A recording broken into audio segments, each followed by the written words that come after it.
Hey guys, welcome to the Overdrive channel. I'm Christopher Chaves and I'm out here in Bangalore to check out Honda Motorcycle and Scooter India's first electric two-wheeler offerings, scooter offerings, in the form of the premium Honda Activa E. Yes, it's a very revered name in the history books of Indian two-wheelers. And to my right is the more affordable model, the QC1. When both these scooters were unveiled a couple of months ago, last year in fact, towards the end of the year, well, the Activa really stood out for, its very interesting setup in terms of battery tech because, yeah, it has two 1.5 kilowatt hour batteries that you cannot charge at home. Instead, you will have to swap them out at a Honda battery service station, a swappable station out on the road. And the QC1, well, although it comes with a fixed battery pack, you can charge this one at home, but it did seem to be lacking a bit of power on paper. Now we're going to find out how good these scooters are out in the real world, out in Bangalore city. We have a limited amount of time to check out what both these scooters are all about, so let's get right to it right away. First up, let's focus on one scooter at a time. Let's begin with the more premium Activa E.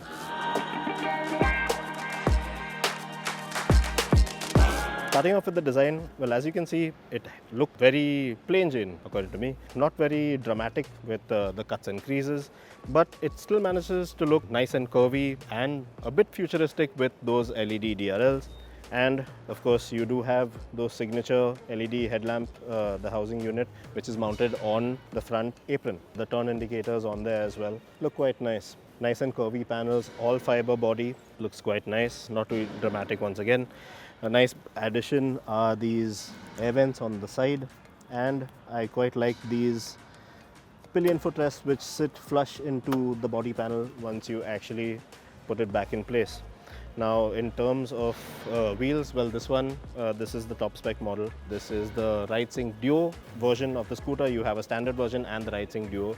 This particular model comes with blackened out diamond cut alloy wheels. Disc brake up front, common on both models.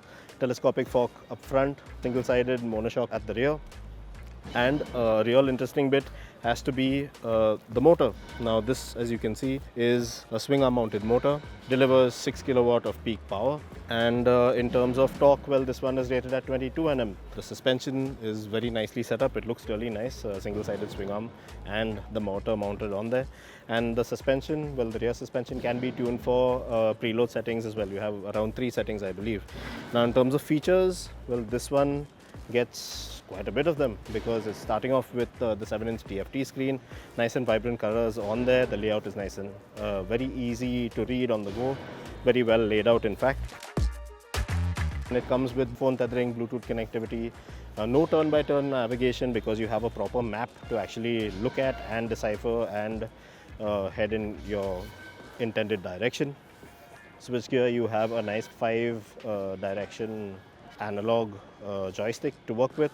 A couple of additional buttons which I didn't quite fancy, which you can only toggle through your home menu with. 3 ride modes, dedicated button for that, reverse function on there as well. Keyless ignition, very nice to have. It's become one of the traits with Honda's current crop of ICE scooters as well.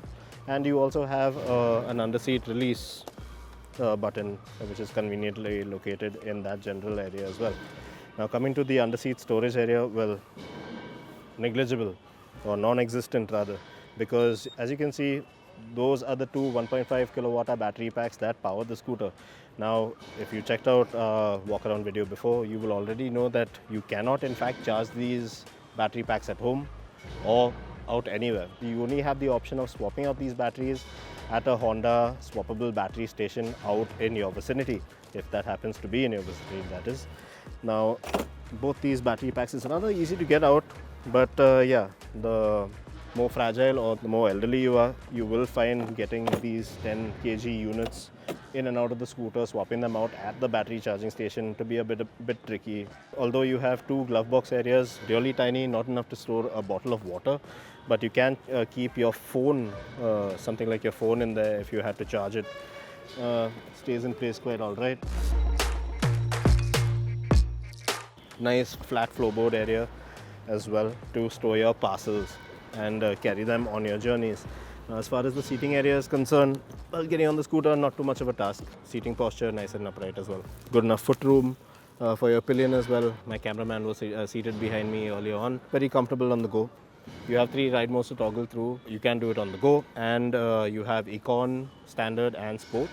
Economy being the most lackadaisical. So Standard being pretty decent for city travel, getting about the city. And Sport, of course, if you're in a hurry, you want to get to your destination fast. Sport mode is, or the more fun mode to be in, to be exact.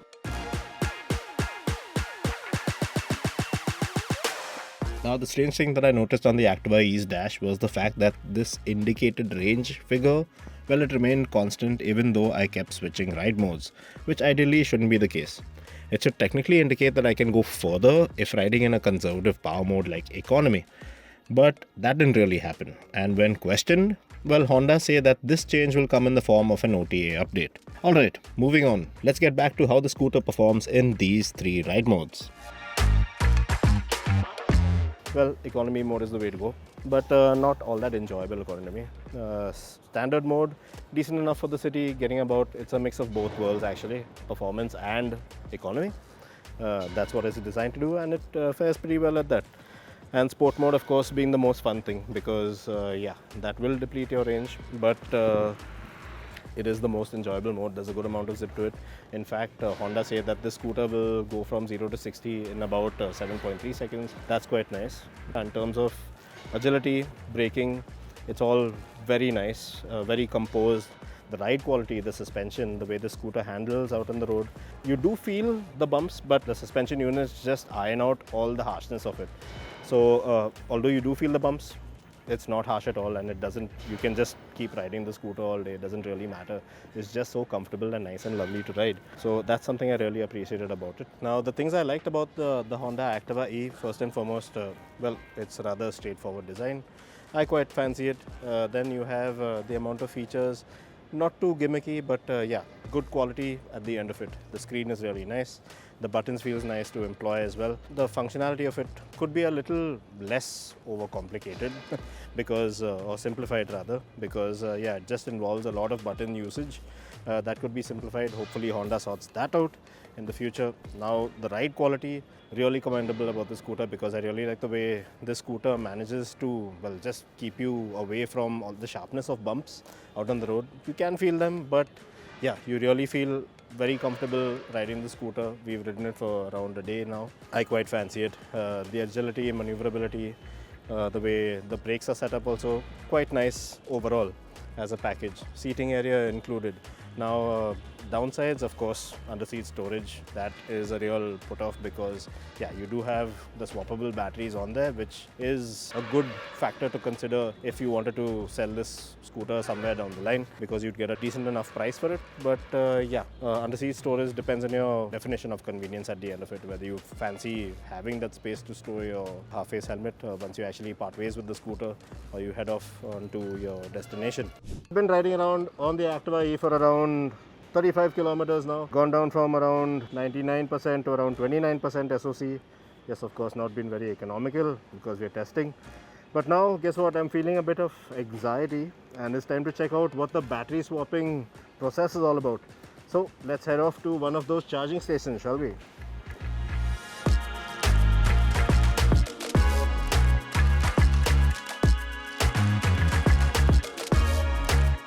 The battery swapping process as it is pretty simple once you actually get to one of Honda's charging stations. First, you'll have to swipe your key card, after which this massive charging unit will show you where to place your batteries on the recharge grid, and once you do that, it'll indicate which charge battery packs you can put back into your Activa E. Once you lock them back in place, you're good to go. And if you're able, you can wrap up this entire process in a minute tops. Firstly, you have to understand that when you buy an Activa E, you own just the scooter and not the biggest depreciating element about it, which is the battery. So you'll have to subscribe to one of Honda's subscription plans in addition to owning the scooter to actually run the Activa E, right from the day you buy it. And that's both a good and a bad thing at this point. Good because of resale value somewhere down the line over the course of time, and bad because it's not exactly an exercise that you can actually call feasible at this point. Let me explain. The two existing battery subscription plans work on a monthly basis. The first base plan will cost you rupees 2000 plus GST, which works up to around 2360 rupees, and here you will be limited to 35 kilowatt of swappable battery power usage per month. That calculates to around 40 kilometers of running on a daily basis. The second advanced plan will set you back by 3500 rupees plus GST, and that has a limit of 87 kilowatt of battery power usage per month, which works up to around 100 kilometers of usage per day. Shoot anywhere over the limits of either plan and you'll have to shell out extra for the additional kilowatts. Go under and you can't carry those unused kilowatts into the next month of running, because as of now it's not a cumulative process at this time. And that comes across as a massive setback at this point, because it just builds up on the asking price of the Activa E, which is at around 1.51 lakh ex showroom, which on its own is a bit steep. And compared to a regular ICE scooter, well, it doesn't really set you apart so vastly as compared to the running cost of a regular ICE scooter. As a whole, the scooter is a very nice unit put together, and in terms of functionality and form as well. There are a couple of things that Honda has yet to sort out with the Activa E. But the thing is, now you'll have to see for yourself if Honda has firstly set up a battery swapping station in and around your vicinity of usage, because, well, it's primarily essential to you actually running the scooter in the first place. Honda has currently 231 battery swapping stations in Bangalore city and is now building its network in Delhi and Mumbai as well. So this is an aspect that you will almost certainly have to look into before even considering to own a Honda Activa E.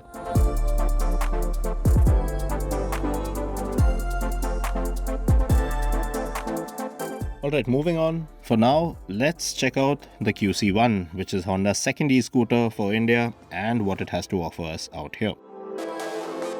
As you can see, quite a familiar face by means of those LEDs in the headlamp unit, but as you can see, no DRLs out here. So that is one differentiating factor. Second being, this scooter is only available in one variant, and you just get the drum brake on the front as well. So no disc brake up front. That's unique with this particular model. And the QC1, now this one retails for around 90,000 rupees ex showroom. This scooter comes with a floorboard mounted fixed 1.5 kilowatt hour battery pack. That is the unique hub mounted motor, unlike the swing arm mounted motor on the Activa E. Very traditional in terms of its design, and twin shocks at the rear. 5 steps of preload adjustability. So not too much to write home about in terms of very unique features or unique ways of function. Well, the QC, which I'm not too sure what it stands for in Honda speak, but yeah, this seems quite conventional. Now in terms of features, not as tech-laden as something like the Activa E. You get a very plain Jane 5-inch reverse LCD instrumentation readout that gives you simple information on there about the scooter, percentage of charge or your SOC, your speed, and 2 trips to toggle between along with your odometer. Now this scooter gets 2 ride modes, economy and standard. Economy, it limits your speed to around 30 kilometers per hour, and in standard, well, it takes you to the top speed of 50 kilometers per hour. In terms of performance, this one isn't very engaging to ride, let's say, and in the city, in slow speed traffic, it feels about all right, but once you hit an open stretch of road where you want to stretch the scooter's legs, you'll feel a bit shortchanged on that account. Even when you hit the highway on the scooter, you feel like a sitting duck. You feel like you're going to get rear-ended at some point. It feels a bit scary at times, given a completely open highway scenario. Otherwise, in the city, the suspension is set up to be slightly on the stiffer side of things. 12-inch wheel up front, 10-inch wheel at the rear. That's an alloy wheel up front. Well, you have rather conventional twin shocks at the rear. Setup is sort of firm. You do feel the bumps. You do feel the sharpness of bumps, not as smoothened out as something like the Activa E. So in terms of features, no Bluetooth connectivity, nothing much on there. Even the switches, the switch gear is pretty plain Jane and quite standard as per what you've seen on regular scooters. But with the addition of standard and economy ride modes out here. Getting on the scooter, not too much of a hassle, but your foot position, as you can see, is slightly higher than something like with the Activa E, because pretty much of the footboard mounted battery pack unit under there.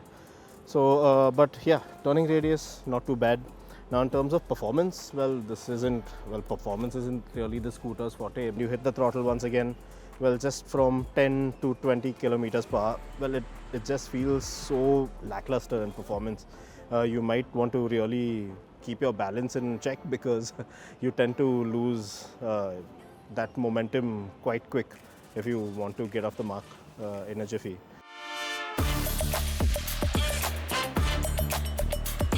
Alright, so something that you do get with the QC1 that you do not get with the Activa E is, you guessed it, under-seat storage. Now you get a good 26 liters of under-seat storage with this one because your battery pack is under the footboard, out of the way, and so too your motor because it has a hub-mounted motor out there. You have 26 liters to work with, but your space is eaten into by the suspension units. As you can see, these two towers kind of robbing you of some room out there. But half-face helmet and some other goods and items you can pop in there without a fuss. This one 330 watt charger, I think Honda have said that it will take you around 4.5 hours to charge from 0 to 80, and a complete charge will take around 6.5 hours. So it does take its time. No fast charge or anything like that with this particular one because heat, that would involve heat, and that would pretty much damage the battery at the end of it. Now, what I liked about this scooter is the fact that it does look quite nice in terms of functionality. Well, it depends on your user cases, because if you are just going to be using it to ferry around the city for a couple of kilometers each day, your work or your college or something like that is just around the corner, just to and fro each day, well, this scooter will get you there, no fuss, no two ways about it. But the moment you factor in something like the highway ride, well, this one just falls out of place. It just doesn't come together really well with this particular scooter. You will want to look elsewhere because of the level of performance the scooter is capable. The Honda QC1 functions like most other e-scooter in this price bracket. Now, performance isn't the name of the game here, but low speed, short commutes are what this one is all about. And if you were skeptical about going in for an e-scooter from some sketchy, unheard of brand with products that appear to be rebranded once they cross over into our border, well, you now have a reputed name in the ring in the form of Honda. So I think that this will definitely work to the Japanese manufacturer's advantage out here.